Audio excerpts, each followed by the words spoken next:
Praise lord అండి. హల్లెలూయా. సిద్ధపడుతున్నారా? ప్రతి ఆదివారం ప్రతి దేవుడి సన్నిధికి, అదే విధంగా దేవుని రాజ్యము కొరకు మనం సిద్ధపడాలి. దేవుని యొక్క రెండో రాకడ కొరకు మనము సిద్ధపడాలి. ఎంతమందికి ప్రామిస్ గుర్తుంది? ప్రామిస్ కార్డ్స్ తీసుకున్న వాళ్ళకి ఎంతమంది ప్రామిస్ గుర్తుంది? హల్లెలూయా. దాన్ని మర్చిపోకండి బిడ్డలారా. దేవుని యొక్క వాగ్దానం మీ జీవితంలో దాన్ని మర్చిపోకండి. దాన్ని నెమరు వేసుకోండి. దాన్ని 2-3 సార్లు చదవండి, పట్టండి, దాన్ని గుర్తుపెట్టుకోండి. ఆ ప్రార్థనని, ఆ వాగ్దానాన్ని ఎత్తి పట్టుకొని ప్రార్థన చేయండి ప్రతిరోజు కూడా. ఎంతమంది కుటుంబ ప్రార్థన ఆరంభించారు కుటుంబంలో ఈ నూతన సంవత్సరంలో? అట్లా ఆరంభించినట్లయితే తప్పకుండా, క్రమం తప్పకుండా ప్రార్థన చేయండి.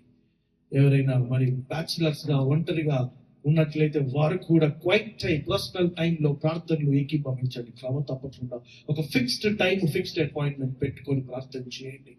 కుటుంబంలో ఉన్నారు అందరూ వాళ్ళు ప్రార్థన సమయానికి వాళ్ళు లేకపోతే, నీవు ఉన్నట్లయితే నువ్వు కూర్చొని నువ్వు ఒక్కడిని ప్రార్థన చేయి. హల్లెలూయా. దేవునితో మాట్లాడు. ప్రార్థన అంటే ఏమిటి? దేవునితో మనం మాట్లాడటం. స్పీకర్ మైక్ లో మాట్లాడుతుంటే మీకు స్పీకర్ లో ఏ విధంగా వినిపిస్తుందో నాది మాట్లాడమని అంటే, మరి దేవుడితో మాట్లాడడానికి దానికి ప్రత్యేకమైన పదాన్ని పెట్టారు. దాన్ని ప్రార్థన, ప్రేయర్ అని చెప్పి అంటారు. హల్లెలూయా. మీరు ప్రార్థన చేసినప్పుడు దేవుడు తన పనంతా పక్కన పెట్టి నీ యొక్క ప్రార్థన వింటాడు. నీతిమంతుల ప్రార్థన దేవుడు ఖచ్చితంగా ఆలకిస్తాడు. హల్లెలూయా. యెషయా గ్రంథం 59:2 ఏమంటుంటో తెలుసా? నీ యొక్క పాపముల వలన నీకు దేవునికి అడ్డుముఖంగా ఒక తెర ఉండి నీ యొక్క ప్రార్థనలు ఆయన వినలేకున్నాడు. చదువుదాం ఆ మాటని. యెషయా గ్రంథం 59:2. మీ పాపములు ఆయన ముఖమును మీకు మరుగుపరచను గనుక ఆయన ఆలకింపకున్నాడు. నా ప్రార్థన దేవుడు వినట్లేదు, నా విజ్ఞాపనలు దేవుడి దగ్గరికి వెళ్తున్నాయో లేదో, ఏం జరుగుతుంది నా జీవితంలో అనుకున్నప్పుడు ఫస్ట్ నువ్వు ఏం చేయాలి? నీ పాపం కడుక్కో. దేవుని యొక్క సన్నిధిలో మోకరించి పశ్చాత్తాపడి ప్రార్థన, పాపములు ఒప్పుకొని ఆయన రక్తములోని కడగబడాలని ప్రార్థన చేసి పశ్చాత్తాపంతో ప్రార్థన మొదలుపెట్టి ఫస్ట్ ఎప్పుడైతే నీ పాపములను నువ్వు కడుక్కుంటావు ఆయన రక్తములో, నువ్వు ప్రార్థన చేసినప్పుడు ఆయన ఆలకిస్తాడు. అందుకే ప్రతి రోజు కూడా మన పాపములు క్షమించు అని చెప్పి మన ప్రార్థన ఖచ్చితంగా జ్ఞాపకం చేసుకోవాలి, ప్రార్థన చేయాలి. హల్లెలూయా. నీ ప్రార్థన ఈ సంవత్సరంలో 2026 సంవత్సరంలో నువ్వు ఏదైనా జరగాలని ఆశపడుతూ బలంగా, దృఢంగా ప్రార్థన చేస్తున్నట్లయితే నువ్వు ఫస్ట్ చేయాల్సిందంటే ఆ ప్రార్థనకు ముందు నీ యొక్క పాపములను క్షమించమని పశ్చాత్తాపంతో నేను దేవుడితో కన్ఫెస్ చేస్తూ, దేవునికి ప్రార్థన చేస్తూ ఆ విధంగా మొదలుపెట్టి నీ యొక్క పాపములను క్షమించమని అడిగి అప్పుడు నీ ప్రార్థన విన్నమా దేవుడి దగ్గరికి మోకరించి ప్రార్థన చేసినట్లు దేవుడు తప్పకుండా ఆలకిస్తాడు. నువ్వు ఏదైతే అనుకుంటావు దేవుడు ఖచ్చితంగా ఆయన చిత్త ప్రకారంగా ఆయన అధికారం నుంచి దేవుడు అనుగ్రహిస్తాడు. ఆమేన్. హల్లెలూయా.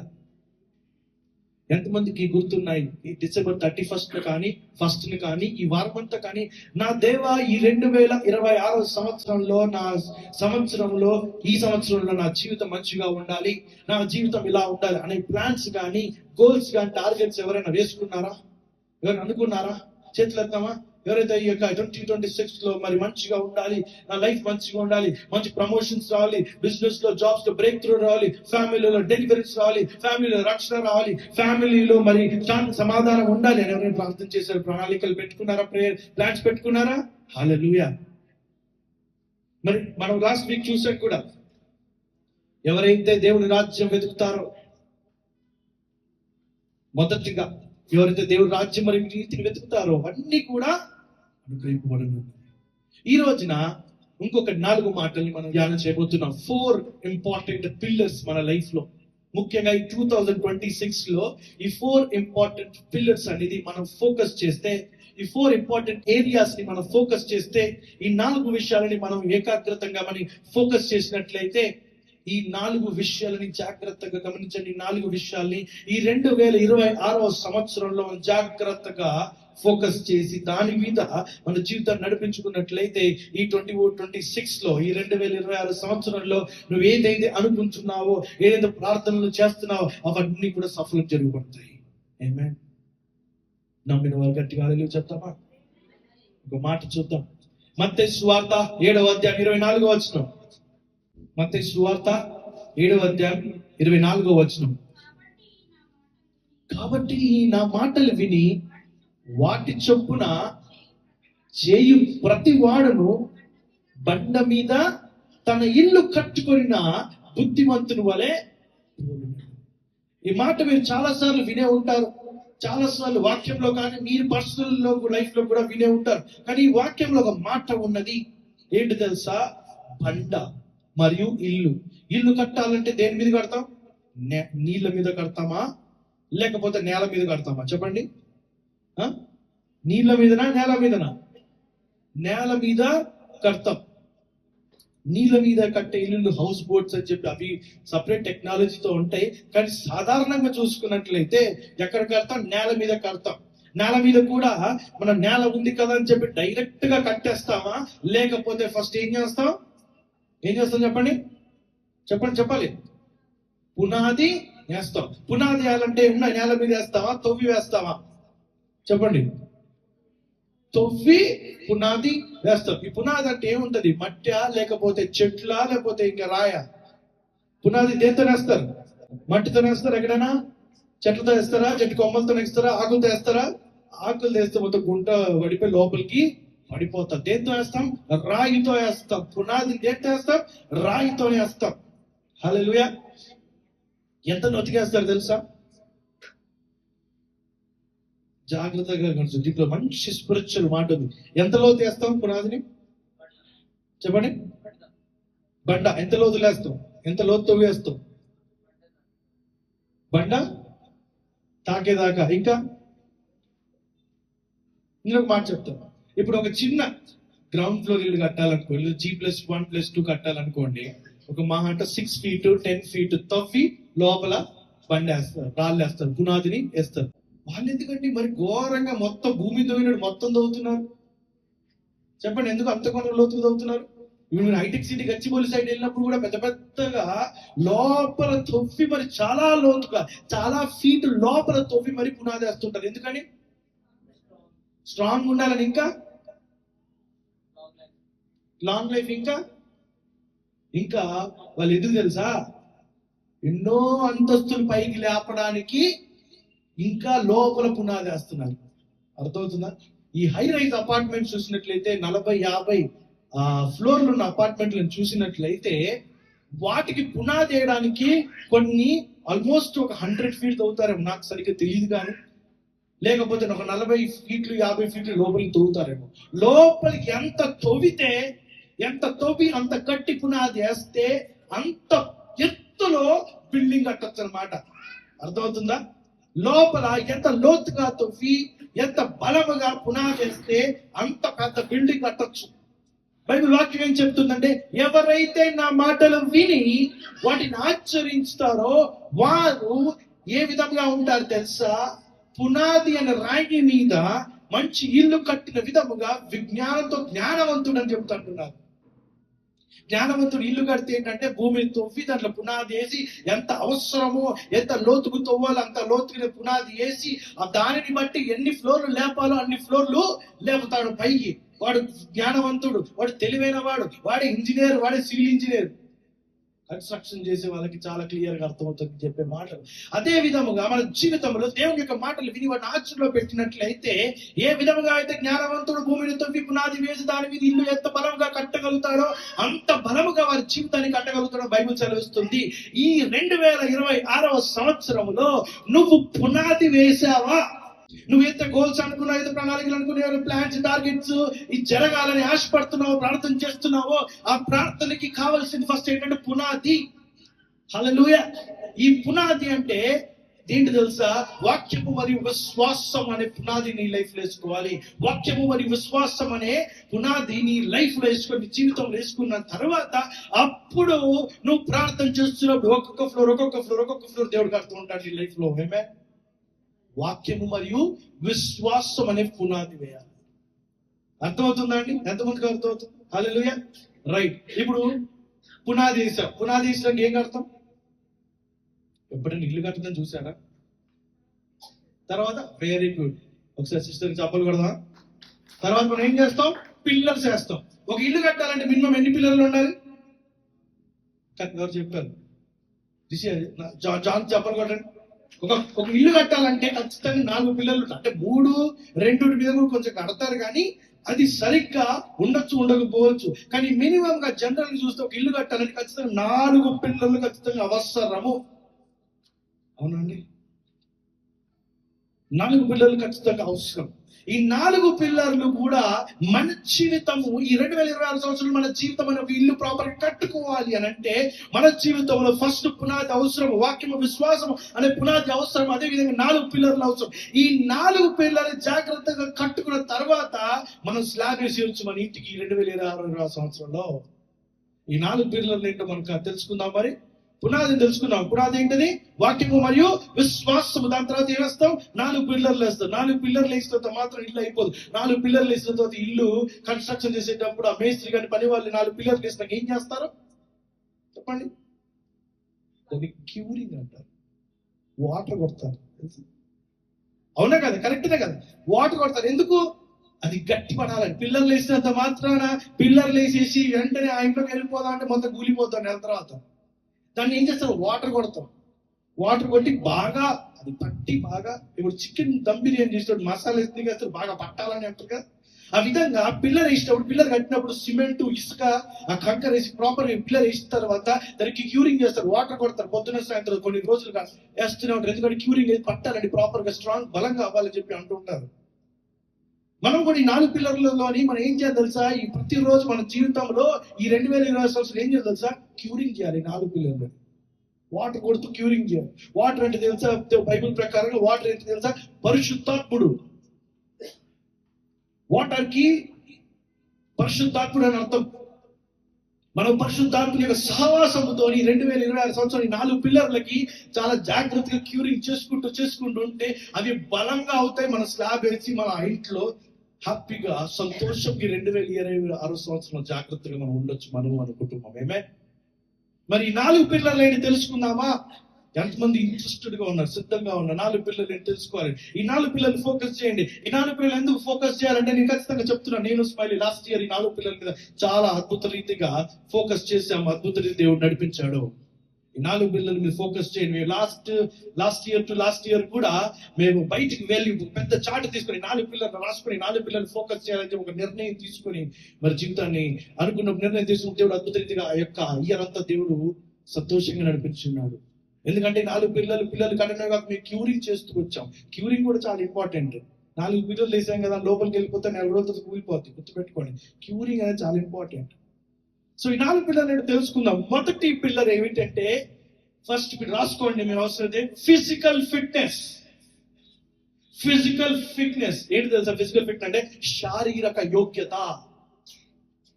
మన యొక్క ఫిజికల్ గా ఫిట్ గా ఉండాలి, బలంగా ఉండాలి. ఎలా ఉండాలి? మనము బలముగా ఉండాలి. మన శరీరాన్ని జాగ్రత్తగా, మీ శరీరాన్ని మీరు జాగ్రత్తగా చూసుకుంటున్నారా? చాలా ఇంపార్టెంట్ క్వశ్చన్ ఇది. మీ శరీరాన్ని జాగ్రత్తగా చూసుకుంటున్నారా? బైబిల్ ఏం చెప్తుంది తెలుసా శరీరం గురించి? కొరింథీయులకు రాసిన మొదటి పత్రిక 6వ అధ్యాయం 19 వచనం చూద్దాం. మన శరీరం గురించి బైబిల్ ఏం చెప్తుందంటే, మీ దేహము దేవుని వలన అనుగ్రహింపబడింది, మీలోనున్న పరిశుద్ధాత్మకు ఆలయమై ఉన్నది, మీరెరుగరా? అర్థమవుతుందా? పండగకి మనం బట్టలు కొనుక్కుంటాం. ఎందుకు? మంచిగా అనిపించాలి అంటే. కొంతమంది పండగ లేకుండా కొంటుంటారు. బర్త్డే వచ్చిన బట్టలు కొనుక్కుంటాం, మంచిగా రెడీ అవుతుంటాం. మిర్రర్ ముందు కూర్చొని ఆల్మోస్ట్ 15 మినిట్స్, కొంతమంది హాఫ్ అన్ అవర్, కొంతమంది 1 అవర్. లాస్ట్ సండే చెప్పిన రాణి ఎగ్జాంపుల్ అయితే ఒక గంటలు కూర్చుంటాం. లాస్ట్ సండే చెప్పిన రాణి ఎగ్జాంపుల్ గుర్తుందా? మనం రెడీ అవుతుంటాం. ఎందుకు? మంచిగా ఉండాలని. వెరీ గుడ్, మంచిదే. కానీ బాడీ, శరీరాన్ని నువ్వు ఎంత జాగ్రత్త చూసుకుంటున్నావు? మీకు ఎంతమందికి మీరు ఎక్సర్సైజ్ చేసే అలవాటు ఉంది? ఉన్నవాళ్ళు లేపు చేయొద్దండి ఎక్సర్సైజ్. కొంతమంది అంటారు ఇంట్లో పనులు చేసుకుంటామంటండి. ఇంట్లో పనులు చేసే ఎక్సర్సైజ్ కాదు. ఇంట్లో నేను బట్టలు మడతేస్తాను, దుప్పట్లు మడతేస్తాను, బెడ్ జరుపుతాను, సోఫా జరుపుతాను. దీంట్లో కూడా ఫిజికల్ యాక్టివిటీ అయిపోతుంది, శరీరకరమైన మరి యాక్టివిటీస్ అయిపోతున్నాయి అంటే కాదు. దానికి దీనికి సంబంధమే లేదు. అర్థమవుతుందా? ఫిజికల్ యాక్టివిటీ, ఎక్సర్సైజ్ ఖచ్చితంగా ఉండాలి. ఎందుకు తెలుసా? మీ శరీరాన్ని జాగ్రత్త పరచుకోవాలి. బైబిల్ ఏం చెప్తుంది? మీ శరీరం ఎవరికి ఆలయం అంట? చదవండి అందరు కలిసి. మీ దేహము దేవుని వలన అనుగ్రహింపబడి మీలోనున్న పరిశుద్ధాత్మకు ఆలయమై ఉన్నది. నేను చెప్పాను, క్యూరింగ్ దేంతో చేస్తాం? వాటర్తో చేస్తాం. వాటర్ దేనికి సదృశ్యం? పరిశుద్ధాత్ముడు సదృశ్యం. మీ యొక్క శరీరములో ఆ పరిశుద్ధాత్ముడు రావాలి అని అంటే, ఆలయముగా ఉండాలంటే నువ్వు శరీరాన్ని జాగ్రత్తగా చూసుకోవాలి. ఫిజికల్ ఫిట్నెస్, శరీర సంబంధమైన యోగ్యత. పోనీ మీరు ఎక్సర్సైజ్ చేయండి, వాకింగ్ చేసే అలవాటు ఉందా? ఇంట్లో చేస్తామండి, మా కిచెన్ రూమ్ నుంచి బెడ్రూమ్ నుంచి హాల్కి, బయట గార్డెన్, వరండా మొత్తం తిరుగుతూనే ఉంటాడు. అది కాదు వాకింగ్. ఎంతమంది చేస్తారు? స్టార్ట్ చేయండి. 2026 సంవత్సరంలో నీ జీవితంలో మొదటి పిల్లర్ ఫిజికల్ ఫిట్నెస్, శరీరకరమైన యోగ్యత. చాలా మంచిది, చాలా మంచిది. నీ శరీరం మంచిగా ఉంటేనే, నీ శరీరం బలంగా ఉంటేనే, నీ శరీరం సహకరిస్తేనే నీ జీవితంలో, ముఖ్యంగా 2026 సంవత్సరం నువ్వు ఏదైనా సాధించగలుగుతావు. బద్ధకం అనే పదాన్ని ఎప్పుడు విన్నారా? ఇంకా తెలుగులో చెప్పండి, పచ్చి తెలుగులో చెప్తే ఒళ్ళు బద్ధకం అని అంటారు తెలుసా? ఈ బద్ధకం ఉన్న వ్యక్తికి ఏమవుతుంది తెలుసా? ఆయన కూడా పని చేయాలి, ఇంట్రెస్టే ఉంటుంది, చేయాలి ఆలోచన ఉంటుంది. కానీ ఏమవుతుంది అంటే, లేజీ చేద్దాం అనంటే సమయానికి బద్ధకం అడ్డు వచ్చేస్తుంది. ఎందుకు తెలుసా? అది తప్పు కాదు. ఈ ఫిజికల్ ఫిట్నెస్ లేక, ఈ శరీరములో శరీర సంబంధమైన యాక్టివిటీస్ లేక ఆ బద్ధకం అనేది వచ్చేస్తుంటది. బిడ్డలారా, బైబిలే చెప్తుంది, నీ యొక్క దేహమును పరిశుద్ధాత్మనికి ఆలయం అని చెప్పి. It is a temple, your body is a temple of the holy spirit అని చెప్పి బైబిల్ చాలా క్లియర్ గా చెప్తుంది. మళ్ళీ చదవండి, నెక్స్ట్ మాట చదవండి. మీరు మీ సొత్తు కారు. 20 వచనం చూద్దాం. విలువ పెట్టి కొనబడిన వారు కనుక మీరు దేహముతో దేవుని మహిమపరచుడి. మీరు మీ సొత్తు కాదు. మీ యొక్క శరీరాన్ని దేవుడు విలువ పెట్టి కొన్నాడు కల్వరి శిలువ పైన. ప్రియమైన బిడ్డలారా, హల్లెలూయా.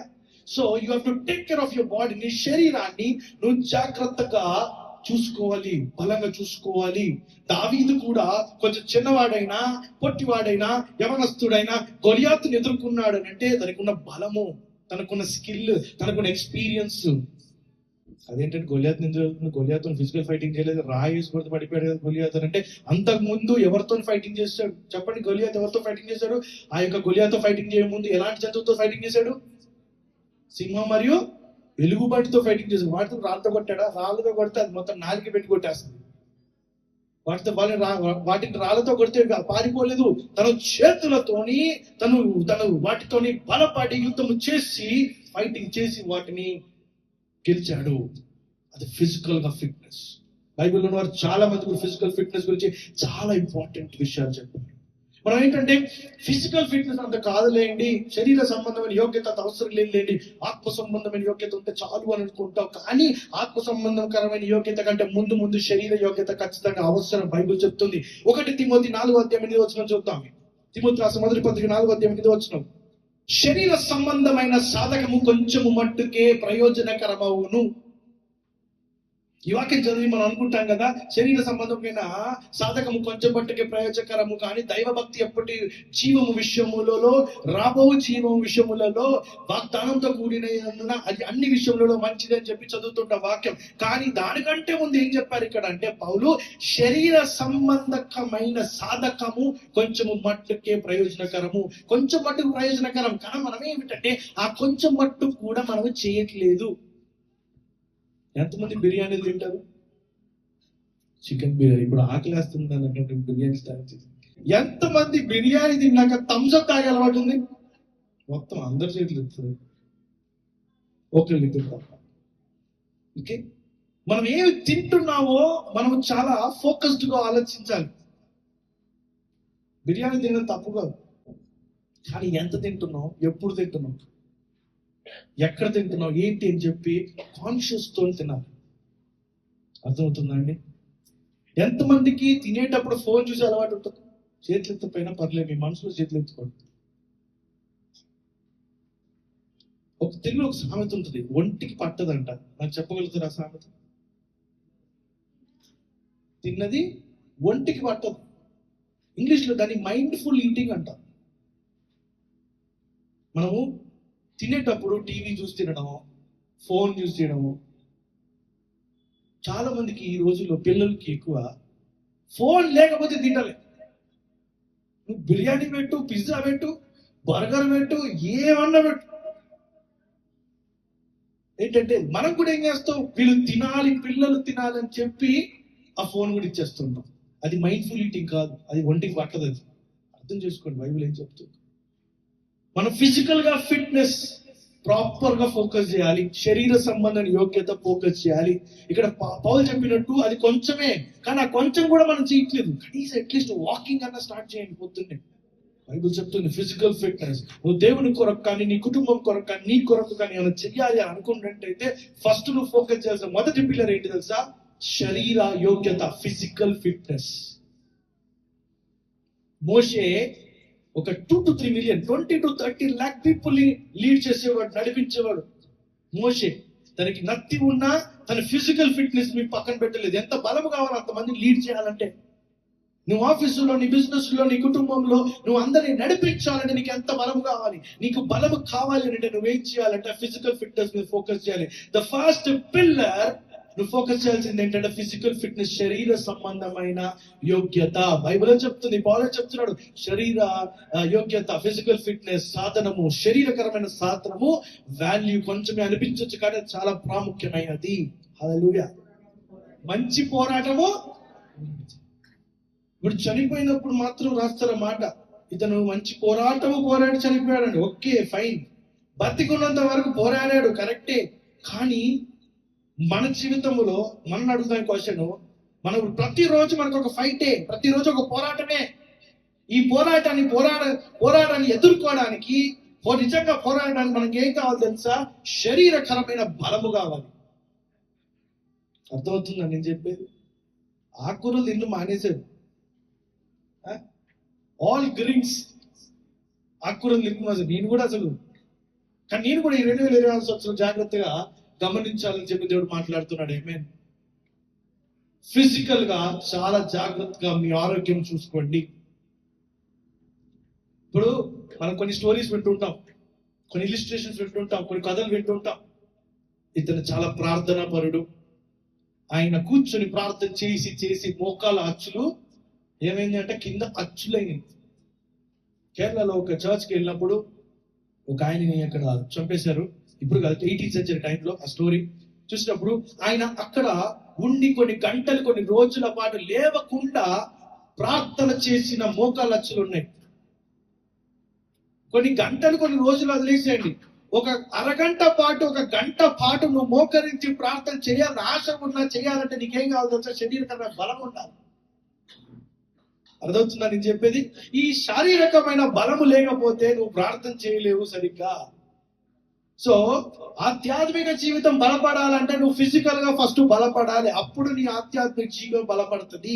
నీ స్పిరిచువల్ లైఫ్ స్ట్రాంగ్ అవ్వాలంటే ఫస్ట్ నీ ఫిజికల్ లైఫ్ కొంచెం బలాన్ని తెచ్చుకో.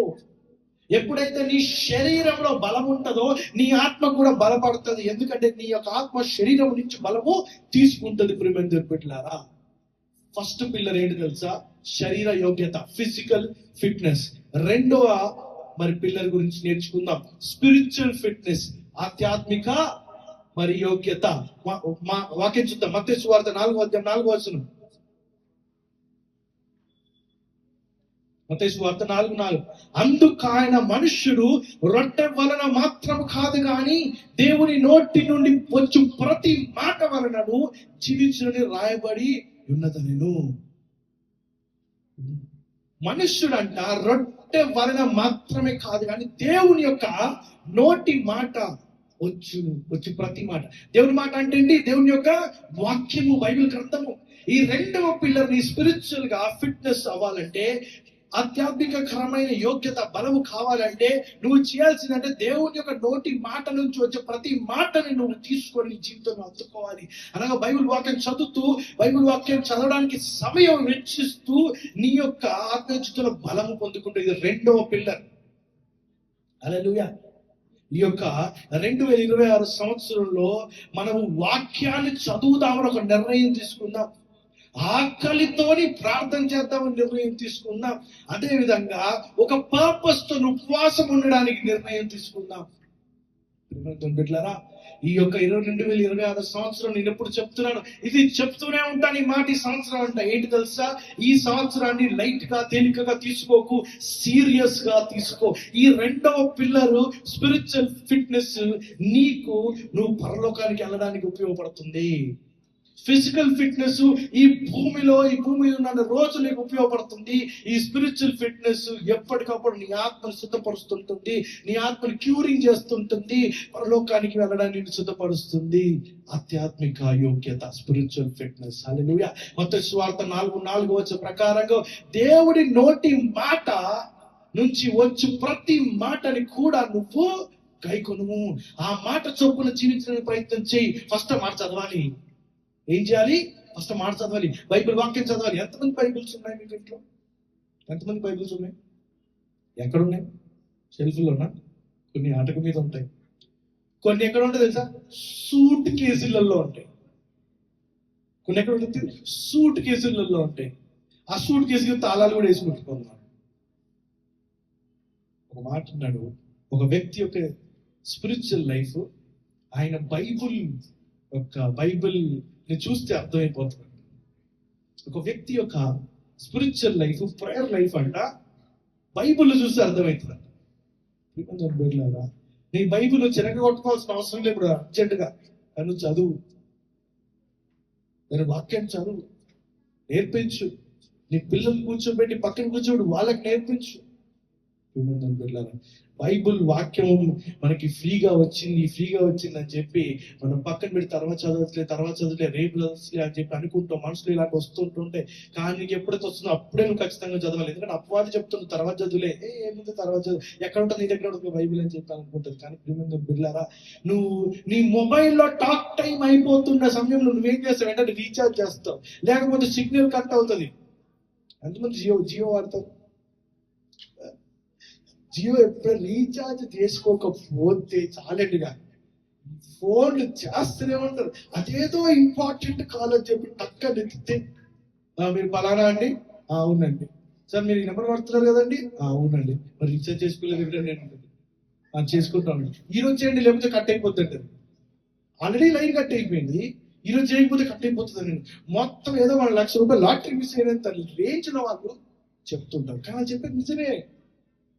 రీఛార్జ్ చేసుకోకపోతే మనం మాట్లాడే కనెక్టివిటీ పోతుంది. మన యొక్క ఆత్మీయ జీవితంలో, మన స్పిరిచువల్ లైఫ్ లో దేవుడి యొక్క మాటలతోని మనం ఎప్పటికప్పుడు మన స్పిరిచువల్ గా స్ట్రెంగ్త్ రీఛార్జ్ చేసుకోకపోతే ఏమవుతుంది తెలుసా?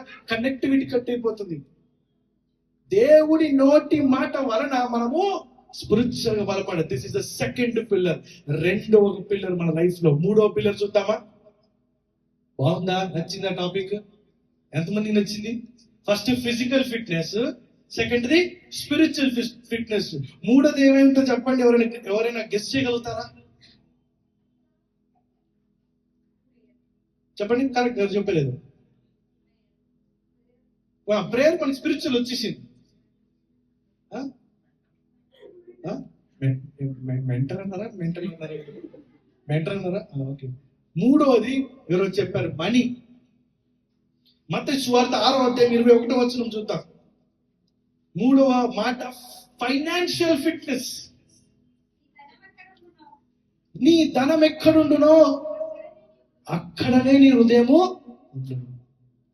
సరే, నీ ధనం ఎక్కడ ఉందో అక్కడే నీ హృదయం ఉంది, కానీ నీ ఫైనాన్షియల్ ఫిట్నెస్ ఎలా ఉంది? నీ ఫైనాన్షియల్స్ గా ఆర్థిక సంబంధమైన యోగ్యత ఉన్నదా నీ లైఫ్ లో? ఆర్థికంగా నీకు డిసిప్లిన్ ఉన్నదా లైఫ్ లో? నీ యొక్క హృదయం, నీ ధనం ఎక్కడ ఉందో అక్కడ హృదయం ఉంటుంది. అవును, కరెక్టే. అది మనీ ఎక్కడ ఉంటాయో దాని మీదనే ఉంటుంది ధ్యాస. కానీ అది కరెక్ట్ గా క్రమశిక్షణ లేకపోతే ఆ ఉన్న మనీ పోతుంది. నీకు దేవుడిచ్చే మనీని, ఆ డబ్బుని, ఆ సంపదని నువ్వు జాగ్రత్త క్రమశిక్షణలో ఖర్చు పెట్టకపోతే, క్రమశిక్షణగా నువ్వు జాగ్రత్తగా బలపడకపోతే ఉన్నమని ఊడ్చుకుపోద్ది. అర్థమవుతుందా? మొత్తం ఊడ్చిపోద్ది. నాకు బాగా తెలిసిన విషయం. జాగ్రత్తగా ఖర్చు పెట్టకపోతే, జాగ్రత్తగా మనీతోని, డబ్బుతోని జాగ్రత్తగా ఉండకపోతే మన నుంచి పారిపోతుంది. మన అంటే భయపడి పారిపోద్ది. నీ యొక్క ధనం ఎక్కడుందో అక్కడ నీ హృదయం ఉంటుంది అని చెప్పి బైబిల్ చదివిస్తుంది. మరి అసలు ధనం ఉందా? ఫస్ట్ ధనం ఉందా? ఉంటే క్రమశిక్షణ ఉందా? ఆలోచించాలి మనం. మూడవ పిల్లర్ ఏంటి తెలుసా? ఈ యొక్క 2026 లో ఫైనాన్షియల్ ఫిట్నెస్. అసలు మనీ ఉందా అనేది నా ప్రశ్న. ఖచ్చితంగా ఏం చెప్తారు తెలుసా? లేదు. రెండవ ప్రశ్న ఎందుకు ఏమన్నారు తెలుసా? ఎందుకు లేదు? ఆలోచించండి. మనీ ఉందా? ఓకే, లేదు. రెండవ ప్రశ్న ఎందుకు లేదు? అడగాలి ప్రశ్న. ఎందుకు నా లైఫ్ లో డబ్బు లేదు? ఎందుకు నా లైఫ్ లో మనీ రావట్లేదు? ఎందుకు నా లైఫ్ లో నేను ఇంకొకరు చెయ్యి చాచాల్సిన అవసరం ఎందుకు వస్తుంది? లాస్ట్ వీక్ మాట చదువుకున్నాం. మత్తయి సువార్త 6వ అధ్యాయం 33వ వచనం చూద్దాం. కాబట్టి మీరు ఆయన రాజ్యమును నీతిని మొదట వెతుకుడి, అప్పుడు అవన్నీ మీకు అనుగ్రహింపబడును. కాబట్టి మీరు ఆయన రాజ్యమును నీతిని మొదట వెతుకుడి, అప్పుడు మీకు అన్ని అనుగ్రహింపబడును. లాస్ట్ వీక్ ఈ మాటను ధ్యానం చేసుకుని ఒక ఎగ్జాంపుల్ చెప్తాను. కొన్ని సంవత్సరాల క్రితము నాకు దేవుడు చాలా ప్రేరేపణ ఇచ్చాడు. ఒక అతనికి 7,000 రూపాయలు పంపించమని చాలా ప్రేరేపించిన. నేను మళ్ళీ ప్రార్థన చేసి ఒకసారి ఇద్దామని చెప్పి వెంటనే ఆయనకి పంపించాం. ఆయన ఉన్న పరిస్థితి ఏంటి తెలుసా? విజయవాడ వెళ్తున్నాడు, హైవే మీద యాక్సిడెంట్ అయిపోయింది. ఫ్యామిలీ అంతా కారులో ఉన్నారు. యాక్సిడెంట్ అయిపోయి కార్ అంతా బాగా బ్రేక్ డ్యామేజ్ అయిపోయింది. దేవుని దయ వల్ల వారి కుటుంబానికి ఏం కాలేదు. చిన్న చిన్న దెబ్బలతో బయటపడ్డారు. కానీ కారు మాత్రం నుంచి అయిపోయి పక్కన పడేశారు. ఆ షెడ్కి వెళ్తే 7,000 రూపాయలు అవుతుంది అని చెప్పాను. ఆయన ఒక సేవకుడు. 7,000 రూపాయలు అవుతుంది అని చెప్పి అన్నారు. ఏం చేసిన పరిస్థితులు అర్థం కాక అక్కడ ఏడ్చుకుంటూ అలా ఉన్నాడు. దేవుడు అప్పుడే నాకు ప్రేరేపణించి వెంటనే 7,000 రూపీస్ పంపించి ఆయన ఫోన్ చేస్తే ఆయన కన్నీరు పెట్టుకున్నారు. భయంకరంగా ఏడ్చి ఉన్నాడు ఆ ఫోన్ లో. ఇప్పుడే ప్రార్థన చేస్తున్నాడు, ఇప్పుడే యాక్సిడెంట్ అయింది, 7,000 రూపాయలు అవుతుంది అని చెప్పి కారు మెకానిక్ అని చెప్పి దేవుడు కారు మెకానిక్ అని చెప్పాడు. 7,000 రూపాయలు బిల్లు అవుతుందని చెప్పి ఎంతో బాధపడుతున్నా, ఏం చేయాలి అర్థం కాని పరిస్థితిలో ఉన్నాము అనగానే అప్పుడు ఇలా పంపించాను అనగా ఎంతో సంతోషం. దేవుని కృతజ్ఞత చెల్లించాడు. ఎప్పుడైతే నువ్వు దేవుని రాజ్యం నీతిని వెతుకుతావో అవన్నీ మీకు అనుగ్రహింపబడుతుంది. హల్లెలూయా. నువ్వు అది మొదట దేవుని రాజ్యం వైపు వెతికినట్లయితే, దేవుని నీతిని వెతికినట్లయితే అప్పుడు నీకు అవన్నీ అనుగ్రహింపబడుతుంది. అప్పుడు నీ జీవితంలో డబ్బు అనేది వస్తుంది. వచ్చిన తర్వాత నువ్వు క్రమశిక్షణగా దాన్ని ఖర్చు పెట్టాలి. కానీ ఇప్పుడు ఏమవుతుంది తెలుసా? 1,00,000 రూపాయలు వస్తే ఖర్చులు 2 లక్షలు అవుతున్నాయి. ఎందుకు? అర్థం చేసుకోవాలి మన జీవితంలో మనం ఏం చేస్తున్నామో, మనకి ఎంత వస్తుంది, మన ఖర్చులు ఎంత పెడుతున్నాం, ఎంత మిగులుతున్నాం. ఫైనాన్షియల్ ఫిట్నెస్ అనేది లేదు. ఎలాగా మనం కుటుంబాన్ని ఎలా నడిపించుకోవాలి, ఆర్థిక పరంగా ఎలాగ మనం బలపడాలి, వాక్యం ఏం చెప్తుంది? బైబిల్ ఒక మంచి ఫైనాన్స్ బుక్ తెలుసా? మంచి బుక్. బైబిల్లోంచి బైబిల్ రక్షణ వాక్యంగా ప్రతి ఒక్క ప్రశ్నకి సమాధానం, ప్రతి ఒక్క దానికి విడుదల, ప్రతి ఒక్క నువ్వు ఏదైనా తీసుకున్న టాపిక్ ఈ సర్వసృష్టిలో దాని గురించి బైబిల్లో ఉంది. బైబిల్ ఒక మంచి ఫైనాన్స్ బుక్. నువ్వు ఇప్పుడైతే ఏదైతే స్పిరిచువల్ ఫిట్నెస్ లో నేను చెప్పిన ప్రకారం నువ్వు వాక్యాన్ని చదువుతావో, అప్పుడు చదివినప్పుడు నీ యొక్క విజ్ఞానం ఎందులో పెరుగుతుంది తెలుసా? ఆర్థికంగా పెరుగుతుంది. ఆ పరమైన ఆ విజ్ఞానం వచ్చినప్పుడు ఈ ఫైనాన్స్ నువ్వు ప్రాపర్ గా ప్లాన్ చేసుకుంటావు. అప్పుడు నువ్వు ఇచ్చే చెయ్యి ఉంటుంది, నువ్వు తీసుకునే చెయ్యి ఉండదు. ఇందులో నుంచి ఇప్పుడున్న ఫైనాన్షియల్ ఇన్స్టిట్యూషన్స్ కావచ్చు, ఇప్పుడున్న ఆర్థిక పరమైన ప్రిన్సిపల్స్ కావచ్చు, ఫార్ములాస్ కావచ్చు, దీంట్లో నుంచే తీసుకొని వచ్చి రాయబడుతున్నారు. అనేక మేధావులు దీంట్లో వివరిస్తారు, దీంట్లో రిఫరెన్స్ చేస్తుంటారు ఫైనాన్షియల్ గా ఏ విధంగా ముందుకెళ్ళాలని చెప్పి.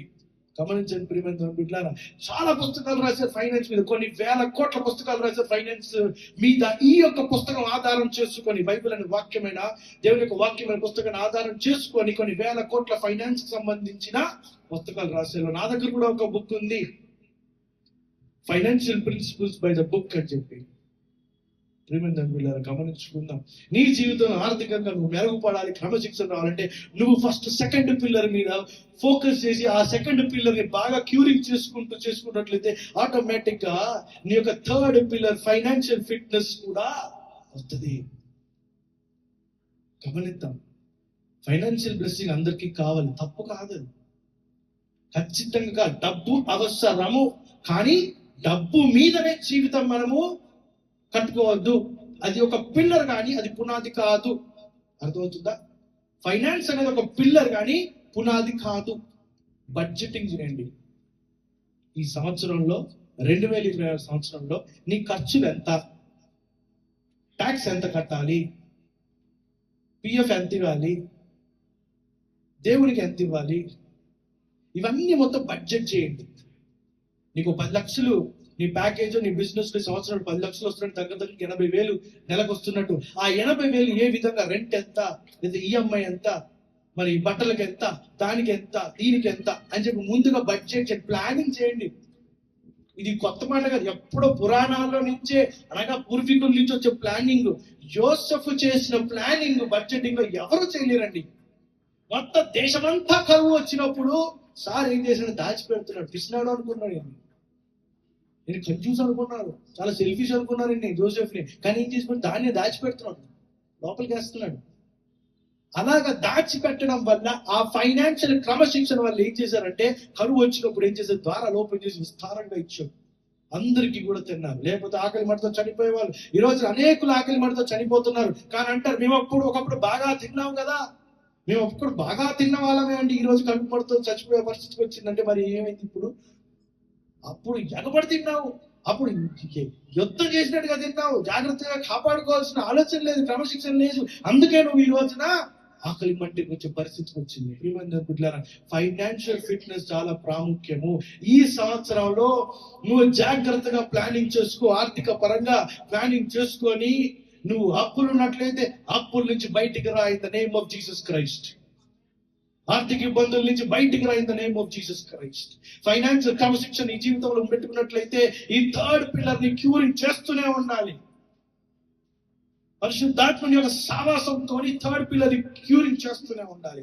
అప్పుడు నీ జీవితంలో ఆర్థికకరమైన ఇబ్బందులు బయటకు వచ్చి నువ్వు ఇచ్చేవాడిగా ఉంటావు. 2026 అందుకే చెప్తున్నాను, సీరియస్ గా తీసుకోండి, లైట్ గా తీసుకోవద్దు ప్రేమందం బిడ్డలారా. హల్లెలూయా. ఇంకొకటి నాలుగో పిల్లర్ గెస్ చేయగలుగుతారా? ఇందాక మనీ అని ఎలా గెస్ చేశారు? థర్డ్ పిల్లర్, నాలుగో పిల్లర్ గెస్ చేయండి, చెప్పండి. నాలుగో పిల్లర్ ఏంటి తెలుసా? ఫ్యామిలీ, కుటుంబము. ఒక మాట చూద్దాం, జాషువా చాప్టర్ 24 verse 15. యోషువా 24వ అధ్యాయం 15వ వచనం చూద్దాం. రైట్. యెహోవాను సేవించడం మీ దృష్టికి కీడని తోచిన ఎడల మీరు ఎవరిని సేవించదరో, నది అద్దరిని మీ పితరులు సేవించిన దేవతలను సేవించదరో, అమ్మోరీయుల దేశంలో మీరు నివసించిన వారి దేవతలు సేవించుదరో.